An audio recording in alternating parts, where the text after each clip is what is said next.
Have you ever wondered why some people are natural conversationalists whilst others struggle to keep a conversation going? How often have you missed out on opportunities because you didn't know what to say in a social setting? Are you ready to become a person that everyone wants to talk to at social events? Hello everyone, if you're new here, my name is Ziying, an ex-banker turned etiquette and peak performance coach. On this channel, you'll find many useful content on etiquette, personal growth, confidence, communication skills, and all things to make you a better person. Statistics show that over 90% of the people who watch YouTube videos do not subscribe. So if you like this video, I would really be grateful if you could subscribe to my channel so that more people would find this video to benefit from it. I cannot thank you enough. If you've ever found yourself at a loss of words in a social situation or dreading those awkward silences at events, you're in the right place. Today, we're going to talk about something that might seem quite simple on the surface,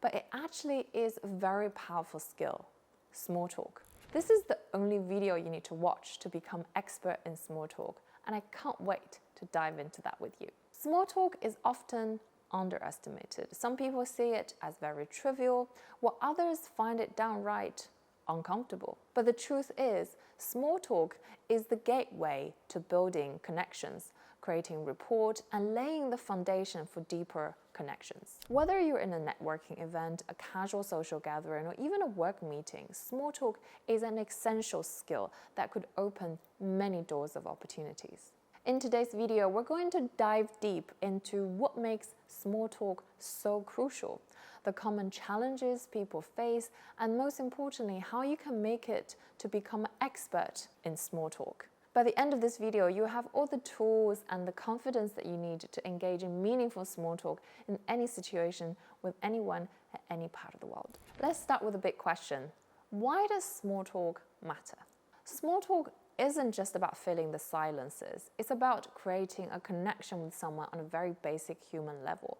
It helps to break the ice, to establish the common ground, and set the tone for a conversation. Small talk is the stepping stone to building relationships, whether it's personal or professional. Most significant conversations don't start deep. They begin with a very simple, casual exchange. How's the weather? What do you think of the event? Have you been here before? These are all the ways to initiate contact and build comfort with the other person. On the other hand, small talk is a key part of emotional intelligence. It demonstrates that you're approachable, friendly, and interested in others. So it's not just about the words you say, but how you make the other person feel.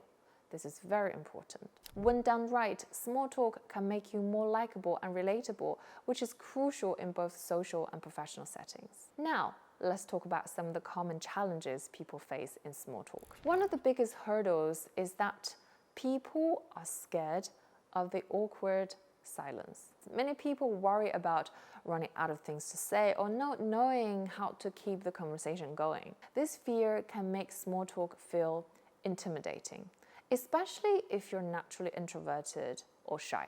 Another challenge is not knowing how to transition from small talk to more substantial conversation. You might feel stuck in a loop of superficial topics without knowing how to take the conversation to the next level.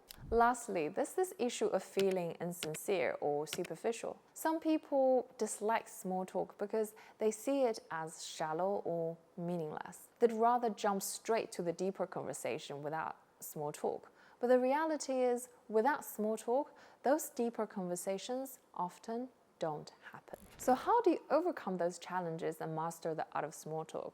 Let's break it down into some key elements.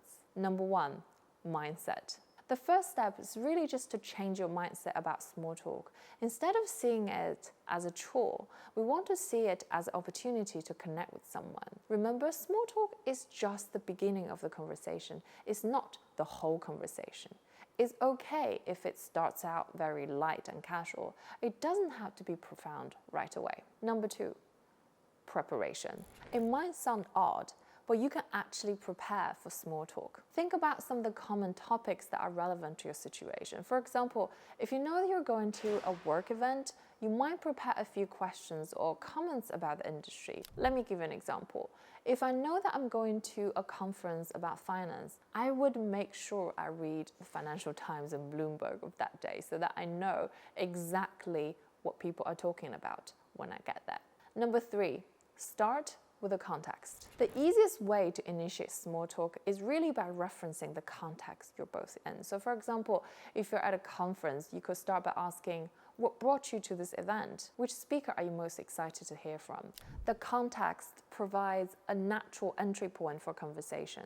In the book, The Fine Art of Small Talk by Deborah Fine, she says, lean into your surroundings. So if you're standing next to someone at a baby shower, for example, the fact that you're both there is what she describes as free information. So ask the person how they know the mother-to-be. Or if you're at a fundraising event, ask the stranger assigned to your dinner table how they got involved and what keeps this person interested. Number 4, all about compliments. A sincere compliment can be a great icebreaker. Complimenting someone on their outfit, their work, or something that you genuinely admire about them can set a positive tone for the conversation. Just make sure it's very authentic because people can sense it when the compliment is forced or insincere. We want to try to avoid commenting on someone's looks because that might come across as a little creepy. Let me give you an example. Rather than saying, you have such beautiful eyes. A more appropriate way to compliment someone could be, that color looks amazing on you. Number 5, avoid controversial subjects. Some of the subjects might be quite obvious, like racism, religion, or politics, because you never know if you're going to offend anyone. But some subjects might be not as obvious, but quite personal. For example, are you married? Do you have kids? We never know what the other person is going through, so we want to avoid these questions. A better question could be, what's keeping you busy? Number 6, when someone asks you a question, respond generously. This is also called conversational threading. So think of a conversation as a game. Aim to be an active player, which requires investing energy into it. So if someone asks you how you are, you don't want to just say, good, because that would make you seem like a lazy conversationalist. So rather than a single worded response, you want to offer a full sentence in return. For example, I just watched the last episode of Game of Thrones and I didn't think it was that great. So this way you're giving the other person plenty of things to work from if they would like to continue the chat. Number 7, body language. Nonverbal communication plays a huge role in small talk. Your body language should convey openness and interest. So you want to make sure that you're smiling, making eye contact, and avoid crossing your arms. Those signals will show that you're engaged and approachable. Number 8, ask open-ended questions. Open-ended questions are your best friend in small talk. Instead of asking questions that could be answered with a simple yes or no, we want to ask questions that encourage the other person to elaborate. For example, instead of asking, did you enjoy the event? You might ask, what did you think about the event? This way, you're inviting them to share more and keep the conversation flowing constantly. One of the key skills in small talk is knowing how to transition into a deeper, more meaningful conversation, because we don't want to be lingering too long on low priority topics. Here's how you can do that smoothly. Number 1, look for cues. You want to pay attention to cues in the conversation that signal to the other person that they're interested in a particular topic. So if they light up when you're talking about their hobby or mention something personal, then that's your cue to dive into that a little bit deeper. Number 2, ask why questions. Why questions naturally lead to more thoughtful answers. For example, someone mentioned that they love hiking. You could ask, why do you enjoy hiking? This opens the door to deeper conversation about their values, their interests, and their experience, and maybe their personality as well. Number 3, share personal stories. Sharing a personal story related to the topic at hand can really transition the conversation from small talk to something much more meaningful. Stories create connections, and that would give the other person permission to share more about themselves as well. Number 4, express curiosity. Genuine curiosity is one of the best ways to deepen a conversation. Of course, you don't want to seem too nosy, but if someone mentions something interesting, you want to follow up with, that's really fascinating, tell me more about it. This encourages them to open up more and share more details. Now, let's talk about overcoming small talk anxiety. For many people, the idea of small talk can be quite anxiety-inducing.